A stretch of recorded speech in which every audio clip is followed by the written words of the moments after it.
Izin pakai. Ya. Alhamdulillahilladzi ja'alana wa syarrafana bizatil Muhammadiyah. Asyhadu an la ilaha illallah wa asyhadu anna Muhammadan abduhu wa rasuluh. Allahumma salli wa sallim wa barik ala sayyidil wujud, sayyidil qawnain, sayyidil thaqalain, sayyidina Muhammad wa ala alihi wa ashabihi wa li baitihi wa zurriyyatihi ajma'in, amma ba'du. Pak Kiai, para masyayikh, para muallim, dan wabil khusus adenda para santri, selamat merayakan, memperingati kelahiran baginda Nabi Muhammad sallallahu alaihi wasallam. Kalau orang beradab kepada Nabi, di alam ruh dia bernama Ahmad, di alam nyata ini bernama Muhammad. Dia sama. Tapi ada orang ngaji ilmu hakikat, tapi hakikatnya bukan hakikat Muhammadiyah, hakikatnya hakikat iblisiyah. Suka mengatakan bukan Muhammad yang dikubur di Madinah itu. Suka ngomong begitu. Pernah dengar? Hati-hati. Itu kepleset dikit langsung sulah adab Rasulullah. Kita menghindari kalam itu. Dulu dia Ahmad, sekarang dia Muhammad, dia juga. Jangan pernah membedakannya. Huwa. Itulah pertanyaan Sayyidina Mikail kepada Jibril ketika hendak membedah kolbunya waktu berumur 7 tahun atau 5 tahun. Jadi Nabi seperti adinda para santri ini lagi main-main pasir, guling-guling, main futsal, kira-kira begitu. Tiba-tiba ada makhluk datang dari langit bersayap. Cepatnya bukan main. Tiba-tiba si makhluk itu bertanya, dialog. Apa kata dia? Huwa Ahmad, huwa Muhammad, gitu maksudnya. Apakah dia yang kita bicarakan di langit itu? Kata Sayyidina Jibril, karena dia sudah menunggu, bahkan baru diizinkan memandang nurnya setelah bersalawat ribuan tahun, sehingga salawat itu sekarang kita sebut salawat Jibril. Itu Sayyidina Jibril baru diizinkan lihat nur salawat 2000 tahunan, kata beberapa masyayikh kita. Ya, ini baru salawat beberapa kali udah pengen mimpi ketemu Rasulullah ya. Belum pantas kita ketemu Rasulullah. Ngamalin sunnahnya masih jauh, apalagi salamatus sodornya masih jauh. Maka para kiai, para masyayikh, saya lihat di sini muassis ternyata Syekh Ahmad bin Syakur, dan di depan ada pesantren juga ya. Ternyata ini pas seberang nyebutnya, ya bukan? Tahtul Yaman. Ini bolehlah disebut kampung Yaman, kampung santrinya orang Jambi. Dulu banyak zuriat Nabi di sini. Tidak ada zuriat, ada warasat. Dua aja, dan dua-duanya terhubung kepada baginda Nabi Muhammad sallallahu alaihi wasallam. Maka nasabun Nabi ithnani, nasab Nabi ada dua. Nasab secara jasadi, itulah As-Saggaf, Al-Haddad, Al-Idrus, Al-Habsyi. Apalagi yang makbarahnya masyhur di sini, Syekh Al-Habib siapa? Husain Baraghbah. Masya Allah. Yaitu semasa dengan Sahibul Ratib ya. Ada macam-macam, tapi ada fam ruhani. Bernamalah Tariqat Sufi, Mazhab Fiqih. Itu juga fam, tapi fam keilmuan. Itu juga bersanad kepada Rasulullah. Ada yang ahli hadis. Maka kalau kita dalam fikih bersambung ke nabinya lewat famnya Syafi'i, disebut mazhab Syafi'i. Dalam zikir mungkin ada yang Alawiyah, ada yang Syadziliyah, ada yang Tijaniyah, ada yang Naqsyabandiyah, ada yang Samaniyah. Itu fam ruhani, nasab ruh yang kita terhubung kepada Rasulullah melaluinya. Siapa yang tidak punya nasab jasad, ambillah nasab ruh. Siapa yang sudah punya jasad bernasab kepada Rasulullah, sempurnakan dengan bernasab secara rohani kepada Rasulullah sallallahu alaihi wasallam. Di tangan saya Saya megang kitab untuk tabarruk, karena kalau masuk pesantren nggak baca kitab kayaknya ngarang-ngarang aja kita. Ini tabarrukan bi athari a'immatina, fa ana akhtar kitab Minhajul Abidin. Kitab Minhajul Abidin allafahu Hujjatul Islam Abu Hamid Muhammad bin Muhammad Al-Ghazali, al-mutawaffa sana 505, ya. Beliau wafat tahun 505, bergelar Hujjatul Islam. Apa makna Hujjatul Islam? Siapapun mendebatnya pasti kalah. Siapapun mendebatnya pasti kalah. Imam Ghazali jangan coba-coba pancing. Dia Hujjatul Islam. Saya memilih bagian fasal rabi'. Di fasal rabi' dari kitab Minhajul Abidin ada beberapa kalimat-kalimat yang mau kita ambil. Ini tidak mengikuti metode lama. Kalau metode lama mulai dari awal harfan khatam. Tapi muskilahnya hari ini banyak pesantren yang enggak khatam kitab karena terlalu serius di muqaddimah. Nah, maka cara untuk mengatasinya harus ada majelis khataman, hanya baca supaya sah kalau sudah membaca kitab. Ya, semoga para masyayikh, para kiai hidupkan majelis khataman. Itu sunnah yang sudah dihilangkan hari ini. Di Jawa masih banyak. Semoga di pesantren ini masih ada. Sekedar baca aja, baca selesai aja setukum. Harus ada majelis itu, ya. Dulu di Mesir ketika ada wabah dan bala bencana, orang khataman Sahih Bukhari langsung hilang. Tapi kemarin waktu pandemi datang, dicoba lagi. Mungkin himmah kurang tinggi, pandemi tidak kunjung hilang. Ya, wallahu a'lam bis-shawab. Bisanadina al-muttasil al-Imam Abi Hamid Al-Ghazali, dengan silsilah keilmuan kita yang bersambung kepada Imam Al-Ghazali. Qal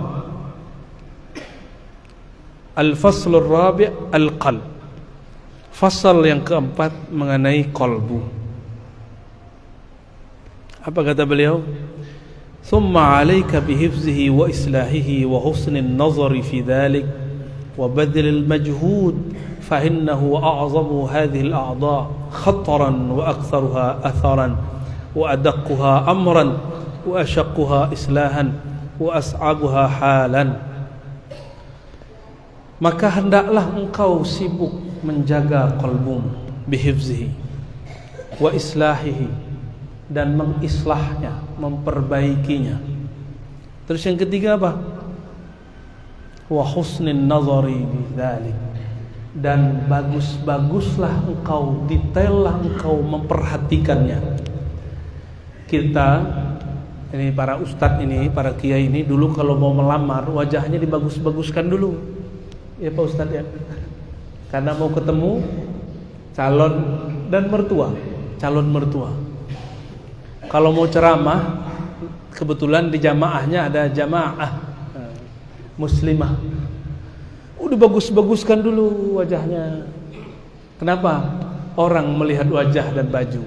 Maka yang dibaguskan, baju dilihat. Apakah sarungnya matching dengan bajunya? Saya nggak tahu nih, nggak matching kayaknya nih ya. Tapi adanya begitu sudah. Dilihat cincin, mana cincin yang cocok. Dilihat kopiah, mana kopiah yang cocok. Nah, itu disebut husnul nazari, bagus merawat kolbu, memperhatikan kolbu. Lalu apa kata beliau? Fa in wa badlil majhud, dan juga konsentrasimu harus lebih banyak dengan kolbu. Fa innahu, karena kolbu itu a'zamu, adalah anggota yang paling agung, paling besar. Khatran, bahayanya. Sudah pernah lihat guru sama murid tengkar? Sudah pernah belum? Sudah pernah lihat ustadz sama ustadz dulu salam-salaman, peluk-pelukan, sekarang tengkar? Sekarang iri-irian? Bahkan saya ketemu ustadz, bahkan tidak hanya ustadz, dia juga seorang sayyid. Gak pantas disebut habib, sayyid aja lah. Datang habib baru, sayyid baru, apa kata dia? Ente jangan ambil lapak aneh, Ini lapak ane di sini. Ente minta izin dulu sama ane. Ya salam. Apa begitu Imam Ghazali mengajarkan? Apa begitu baginda Nabi SAW mengajarkan? Kalau betul dia sadah Ba'alawiyah, thariqahnya Ghazaliyah. Imam Ghazali mengatakan, jika engkau melihat muridmu diajar oleh guru yang lain, bersyukurlah. Kenapa? Berarti tugasmu sudah berkurang. Kalau ada dai baru, muallim baru datang, jangan iri. Katakan syukran laka ya Rabb, terima kasih ya Allah. Kenapa? Tugas kita dibantunya, diringankannya. Saya ini mengkader orang lama, tapi belum banyak hasilnya. Cuma beberapa yang jadi. Susah loh kader orang. Tiba-tiba Allah kirim orang mau berdakwah di sekitar kita. Akhirnya jamaah kita juga ngaji kepada dia. Tugas kita berkurang enggak? Tapi kawan lain, lapak dia yang berkurang. Ya. Orang seperti ini lebih baik dia berkhalwat dulu, cari mursyid dulu, ngaji kolbu dulu kepada ahlinya, baru dia kembali ke dunia dakwah. Kalau enggak, dia dakwah bukan ilallah, tapi dakwah ke dalam dirinya. Dia dakwah bukan bagi nur, tapi bagi nar. Nur membuat orang saling berkasih sayang, nar membuat orang saling bertengkar. Maka kalau ada majelis yang sudah menjelek-jelekkan orang, menggibahkan orang, itu malaikat sudah enggak ada. Nurnya hilang, yang ada narnya. Nauzubillah min dzalik. Saya kalau sudah ada majelis begitu saya pergi. Hatta wa in kana yaqul annahu habib sayyid alim kabir syekh kabir wali kutub, saya enggak percaya. Mau disebut wali kutub, wali ketep, wali kutu kupret, apalah ya. Enggak percaya kita, masa dia ngomongin orang, ngomongin aib orang, kecuali dia ingin mendoakan orang yang dibicarakan itu untuk kebaikan. Itu lain cerita. Ya, itu lain cerita. Taib. Wa aktsaruha atharan. Qalbu itu paling banyak efeknya. Jika qalbu enggak beres, ngaji enggak beres. Makanya santri-santri kesurupan itu masalahnya bukan kenapa-napa, bukan kemasukan jin, hatinya lagi enggak nyaman. Maka perlu ada namanya orientasi. Jadi kalau orientasi para ustadz jangan serius-serius, banyakin main. Main-main aja kalau orientasi itu. Main-main, zikir, belajar dikit-dikit, diskusi. Yang penting dia nyaman. Kalau si santri sudah nyaman, kolbunya sudah menyatu dengan tempat ini, dia akan nyaman ngaji. Maka pesantren akan sedikit orang kesurupan, ya.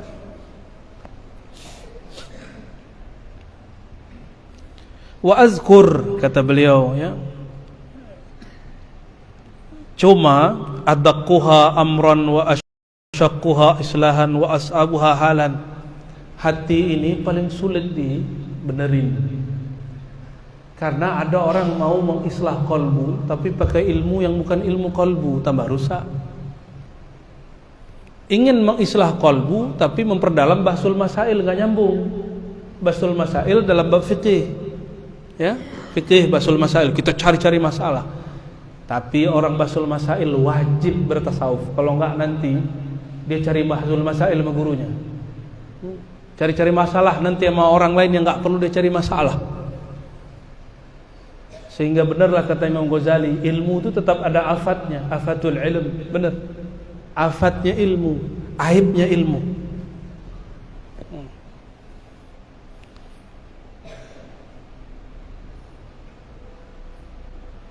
Nah, di sini beliau menyebutkan kenapa penting merawat qalbu. Allah Subhanahu wa taala berkalam, ya.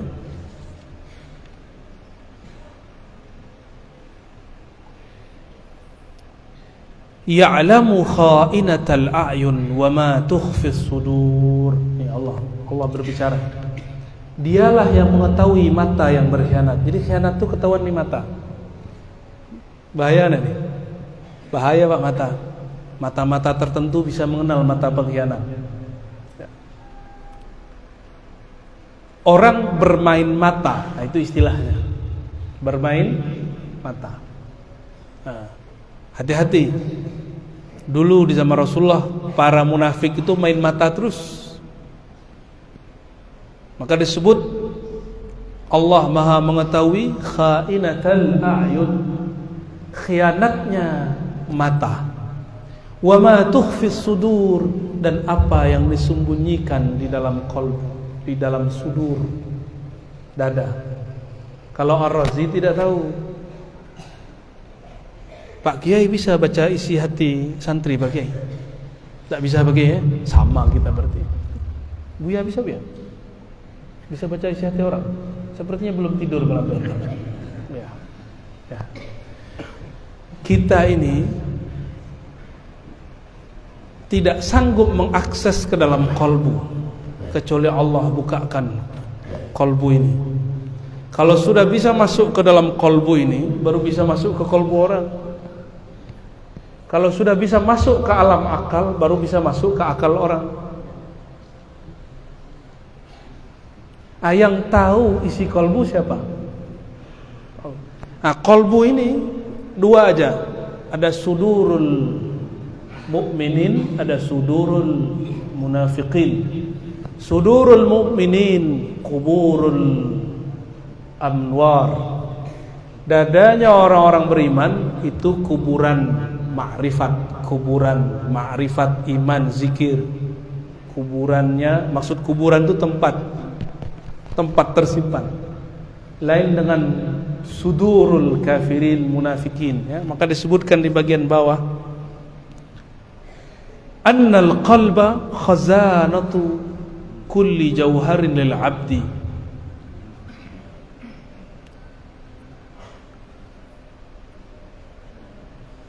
Qalbu itu khazanahnya setiap hamba. Mohon maaf, dulu saya pernah sampaikan, ilmu itu fisudur atau fisutur? Ilmu disudur atau disutur? Ini sutur ini. Ilmu yang sebenarnya di mana? Benar? Yakin? Seandainya nggak ada kitab, semua kitab dibakar, kalau masih ada sudurul mukminin, sudurul arifin, tidak ada masalah. Tapi kalau sudah mati para arifin, orang-orang yang bermakrifat kepada Allah, mati orang-orang mukmin, para alimin, kitab walaupun isinya Masya Allah, terbaca nggak isinya? Kenapa santri kelas 1 lain cara bacanya dengan santri kelas 3? Kitabnya sama. Karena perbedaan sudur. Kenapa Ustadz ngaji gurunya baru 5, beda hasilnya dengan Ustadz gurunya 10? Kenapa Kiai yang ngajar 5 tahun beda dengan cara ngajarnya Kiai yang udah ngajar 30 tahun? Yang berbeda sudurnya. Sudurnya ini yang mahal, dadanya. Karena dadanya dia tabung setiap hari nama Allah. Kalau orang baru nabung 5 tahun, tabungannya banyak gak? Kecuali dia dapat rezeki nomblok. Nah, itu laduni namanya. Kalau orang kaya sedekahnya pakai duit. Ulama sedekahnya pakai apa? Ulama sedekahnya pakai apa? Bagi-bagi ilmu. Lebih mahal ilmu apa duit? Tapi ustadz sekarang kalah sama orang kaya. Mohon maaf, para dai sekarang kalah sama orang kaya. Takluk, hatinya, takluk itu bahasa Arab, ya ta'allaq. Hatinya nyantol bukan kepada zat yang maha kaya, tapi nyantol sama orang kaya. Itu yang membuat ustadz tuh gak punya pendirian. Itu yang membuat ulama jadi bukan ulama ul akhirah. Kenapa? Tabungan kolbunya kurang banyak, sehingga kalau ada orang punya tabungan dompetnya banyak, takluk. Ini pelajaran Imam Ghazali. Ini ilmu Ghazali semua, beliau mengalami semua. Dulu hatinya nyantol sama orang kaya. Ghazali ini orang miskin, lalu jadi orang alim, jadi rektor, orang kaya, gurunya para menteri, jadi kaya beliau. Mengalami juga. Tapi ada yang merasa belum kaya-kaya, gurunya Pak pejabat. Ini Imam Ghazali. Ini terjadi pada kita. Jadi beliau nulis kitab ini Minhajul Abidin karena beliau mengalami itu. Orang sibuk jidal debat tapi lupa qalbu. Basul Masail itu mencari kelemahan musuh kan? Lawan jidalnya, benar nggak? Kalau ini terlalu dihayati, besok-besok kita cari semua kesalahan orang.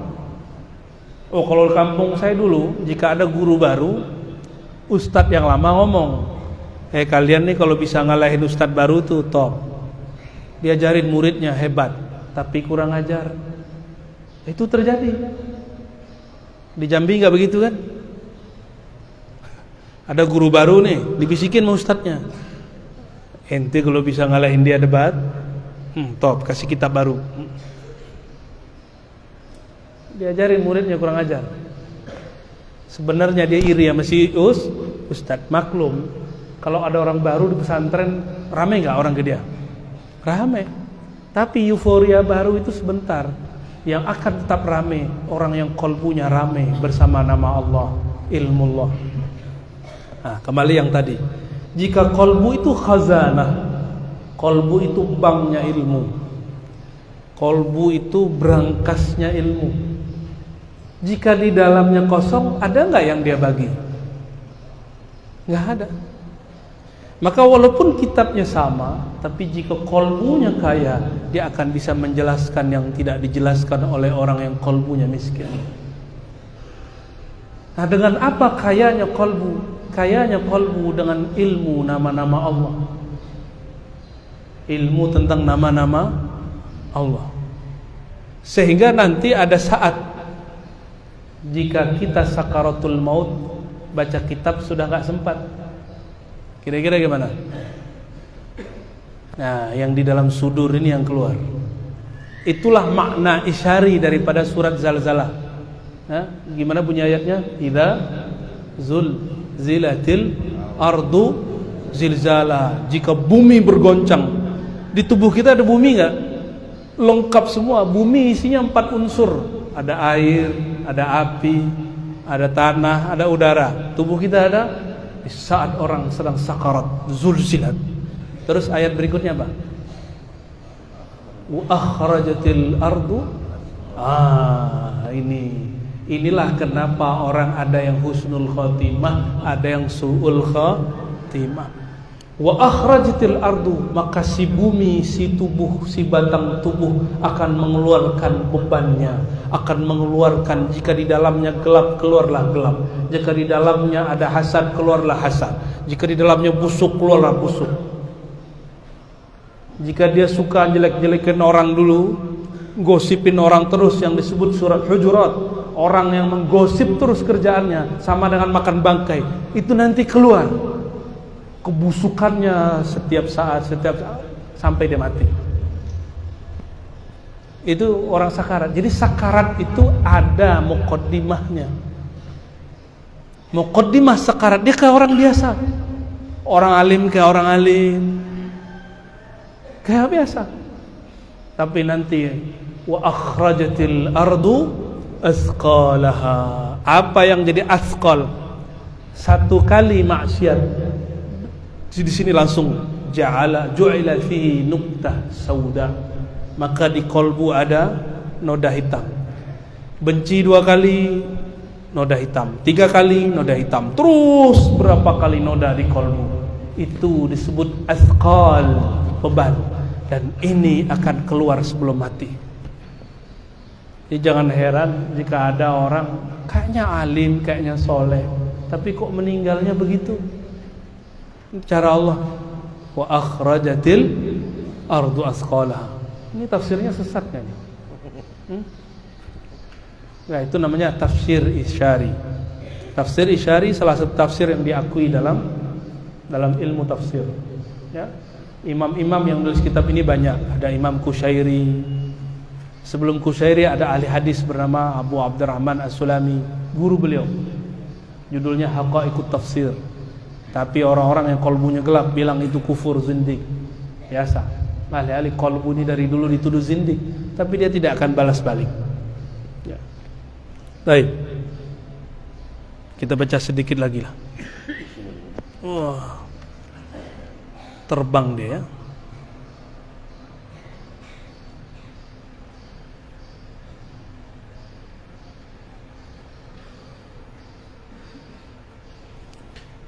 Jadi 5 hal yang harus diketahui dari kolbu. Pertama, Allah Ta'ala selalu memandang kolbu. Yang kedua, itu dari Quran ya. Sekarang dari hadis. La yanzuru ila suwarikum wa absyarikum, innama yanzuru ila qulubikum. Sama. Allah enggak pandang jasadmu. Saya pakai begini keren ya? Keren enggak? Cantik apa gagah? Cantik apa gagah? Pakai sarung mereknya Masya Allah ya. Tapi lebih keren ini nih, sarung batik ini nih ya. Oleh makhluk terlihat keren, tapi Khalik tidak lihat jasad. Khalik lihat yang dia tiupkan ke dalam diri. Itu yang Allah lihat. Allah meniupkan ruh, lalu dikasih wadah namanya qalbu. Dilihatlah wadahnya, apakah dia masih bersama Allah atau tidak. Allah setiap hari, setiap saat, setiap detik. Karena detik itu berlaku bagi makhluk, tapi tidak berlaku bagi Allah. Allah mengatakan, Anad dahru, la tasubbud dahr, anad dahr. Akulah sang waktu. Maka ada namanya zikir anfas, zikir setiap tarikan nafas. Zikir setiap tarikan nafas. Itu thariqatnya Nabi Muhammad SAW, yang mana beliau yazkurullah fi kulli ahyani, zikir setiap detik, setiap nafas. فالقلب إذن موضع نظر رب العالمين فيا عجبا ممن يهتم بوجه الذي هو موضع نظر الخلق فيغسله وينزفه من الأقدار والأدناس ويزينه بما أمكنه لئلا يطلع مخلوق فيه على عيب ولا يهتم بقلب الذي هو موضع نظر رب العالمين. Kata Ghazali, sungguh faya ajaban, sungguhlah aneh, ada orang malu, di wajahnya ada kelihatan aib. Makanya cowok-cowok ini ada yang klimis-klimis, tuh nggak klimis-klimis, punya pembersih, apa namanya, cleanser, cleaning service, skincare, betul gitu namanya. Antum pakai ya? Kalau kita nggak pakai. Saya terakhir pakai kuliah waktu semester 1. Habis itu nggak lagi. Karena ternyata kawan saya wajahnya pas-pasan, dideketin cewek dan ceweknya seneng sama dia. Wajahnya pas-pasan, wajahnya nggak ada plus-plusnya lah. Di situ kita mulai berpikir, lawan jenis ini nggak hanya lihat wajah. Buktinya wajahnya nilainya cuma 5, tapi ceweknya wajahnya nilainya 9. Udah dibuang tuh, merek-merek macam-macam. Tapi kita, nah nih santri-santri ini, tiba-tiba kopiahnya digini-giniin, padahal mau miring ke kiri, ke kanan, ke depan, nggak ngaruh, nggak nambah plus. Bener ya? Mukanya diginiin, kirain tambah kinclong, malah gores. Untuk apa kita lakukan semua? Perempuan, nah, kalau si perempuan tuh lain lagi, jilbabnya nggak berubah kok, mukanya gitu-gitu aja. Bahkan beberapa perempuan tuh di mana-mana bawa kaca. Oh, sekarang canggih, pakai handphone. Astagfirullah. Tapi itulah perempuan. Karena ingin dilihat makhluk, kita juga ingin dilihat makhluk. Tergantung kita lagi senang sama makhluk yang mana. Senang sama lawan jenis, maka dibagus-baguskan mukanya. Ada lagi orang senengnya sama manhaj thariqah. Dulu saya lagi seneng manhaj fulan, manhaj A. Kalau manhaj A tuh sarungnya di atas mata kaki, nggak pakai sarung, nggak pakai celana. jenggotnya Masya Allah ya. Jadi kalau dakwah nggak ada jenggot kayaknya nggak sah. Ditanya lah sama kawan, ente jenggotnya kurang panjang, ini kurang ini, panjangin dikit lah. Dah panjangin. Karena lagi ingin menyenangkan jamaah itu, walaupun yang hadir cuma satu orang. Ini jamaah ini gizinya kan ada satu lafaz, yaitu bid'ah. Jadi kalau nggak ada kalimat bid'ah dolalah dalam pengajian, dia nggak kenyang. Maka ini majelis orang tahlilan, majelis orang yasinan. Karena ingin membuat ridho satu orang yang hadir itu. Dulu saya bilang, kullu bid'atin dolalah wa kullu dolatin finnar, biar dia senang. Tapi saya nyakitin orang semasjid. Itu kolbu tergantung kiblatnya lagi kemana nih. Dan itu bikin tersiksa. Bikin sama. Antum sekarang ingin menyenangkan aswaja. Kemana-mana jelek-jelekin Wahabi. Sama aja jelek itu. Gak begitu cara kita berdakwah. Ingin menyenangkan mayoritas Nahdiyin, jelek-jelekin Muhammadiyah. Gak begitu caranya. Mu'alaf kan begitu cara mereka. Mu'alaf masuk Islam, gak nyantri, langsung jadi ustadz, jelek-jelekin agama sebelumnya. Dan ada yang ikut. Kenapa? Karena ngomongin keburukan orang itu ada jamaahnya, ada pasarnya, kata orang marketing. Maka jangan heran kenapa nih para penggosip di dunia alam al-YouTubiah itu, biasanya kan alam ghaibiyah, ini alam al-YouTubiah, tetap saja ada pengikutnya. Karena ada pasarnya, ada orang yang mau mendengarkannya, yang mau mendengerin keburukan orang lain. Coba kita lagi jalan, ada orang berdua lagi ngomongin seseorang, orangnya kita kenal, berhenti nggak? Berhenti kita, lagi ngomongin siapa? Tuh kan? Dan kita seneng kalau tahu ada aib orang. Ini bahaya itu. Ini yang disebut ya, asyaqquha islahan, sulit benerin kolbu itu sulit. Nah, lalu beliau mengatakan, jika kita ingin menyenangkan makhluk, kalau makhluknya aswaja, kita aswajakan ceramahnya. Makhluknya Wahabi, kita bid'ah sunnahkan kalimatnya. Kalau majelis thariqat, sebut-sebut syariat thariqat, hakikat, ma'rifat, man arifat, kayaknya betul ahli ma'rifat, ingin menyenangkan orang. Kapan kita hendak berceramah, mengajar, ingin membuat Allah ridho? Nah, ini tantangan juga untuk para dai. Ya, kita ini dakwah bukan untuk menyenangkan makhluk, tapi untuk menyenangkan Khalik. Makanya dakwah itu disebut ilallah, wa man ahsanu qawlan mimman da'a ilallah. Ini jamnya jam 5 terus nih. Jam aneh sahih enggak? Sahih. Maaf Pak Kiai. Soalnya pesawatnya jam berapa pesawat? Jam 11. Oke, sebentar lagi lah ya.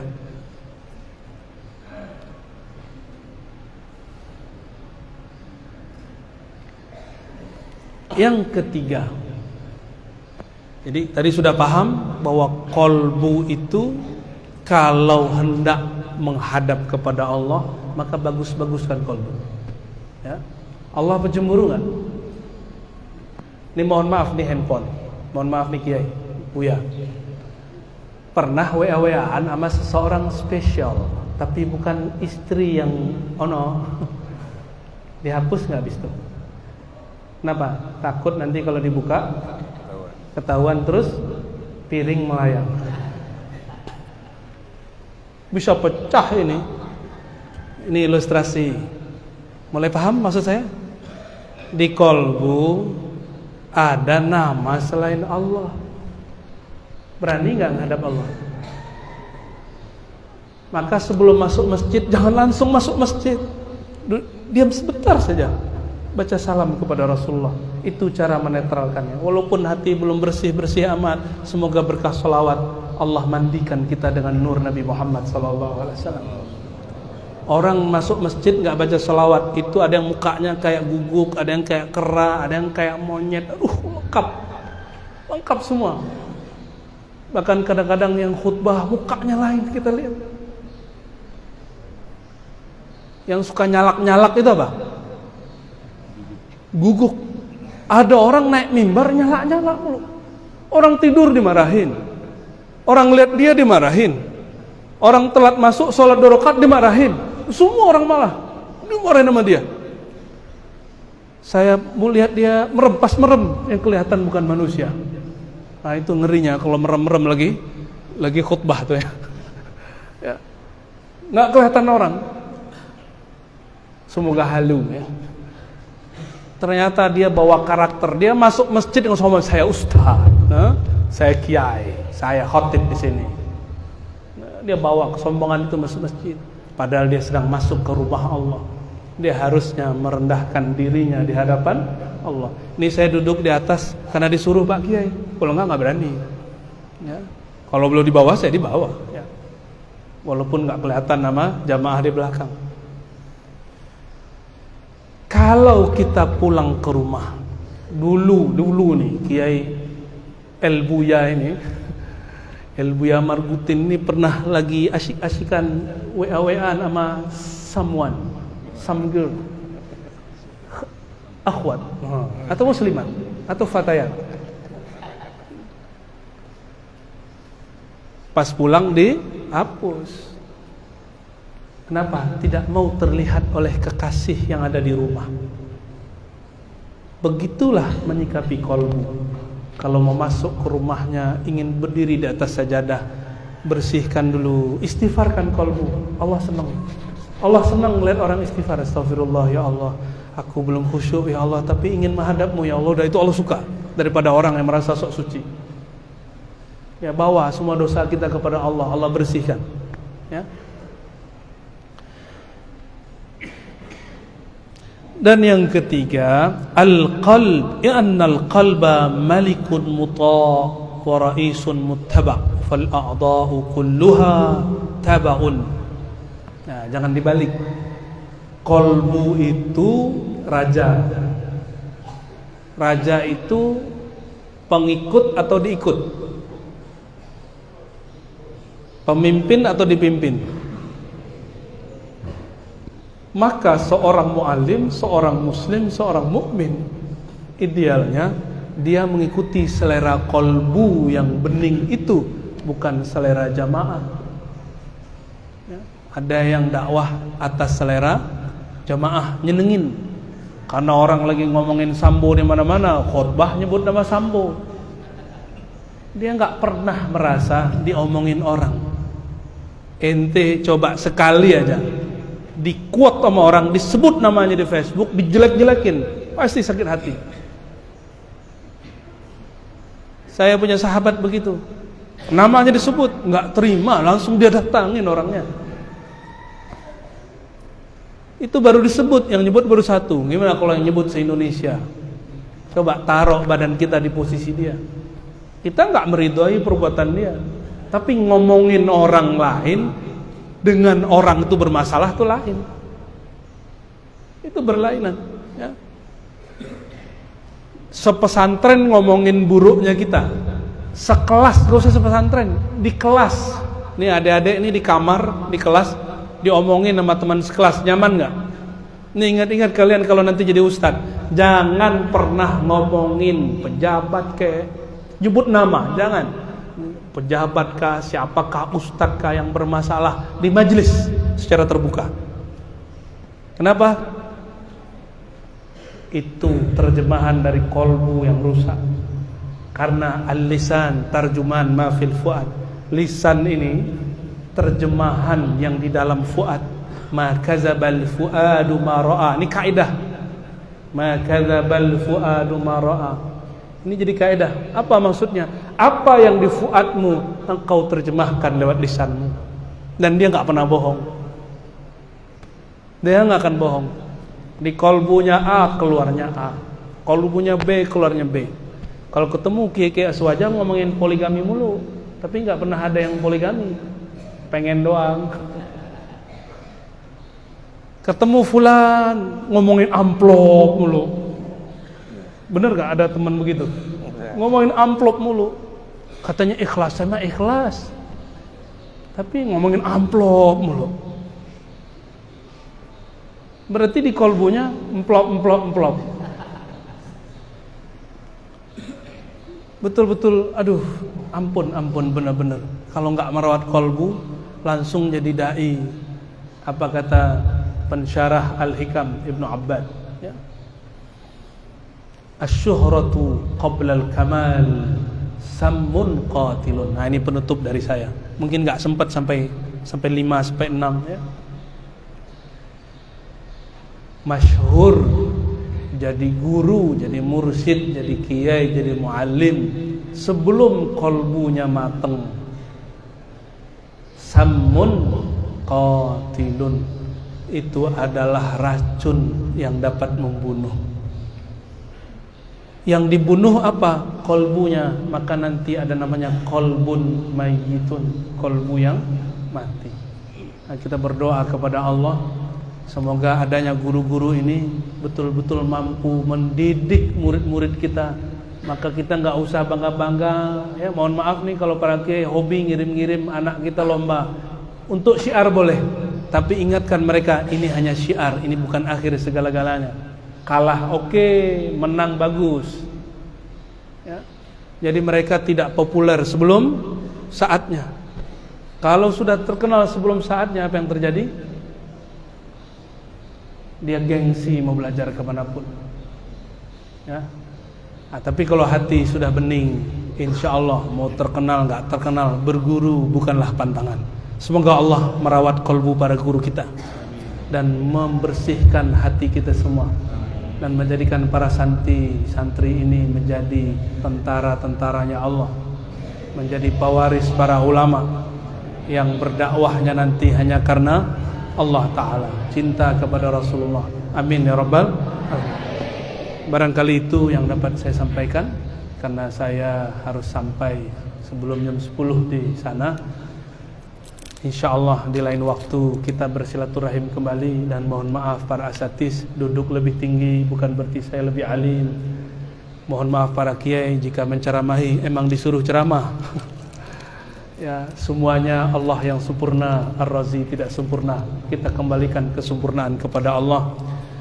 Bihaqqi nabiyina Muhammad sallallahu alaihi wasallam wa bihaqqi suratil Fatihah, fanawwir qulubana, nawwir qulubana.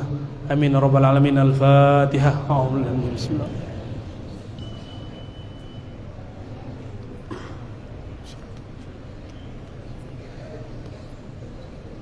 Alhamdulillah rabbil alamin.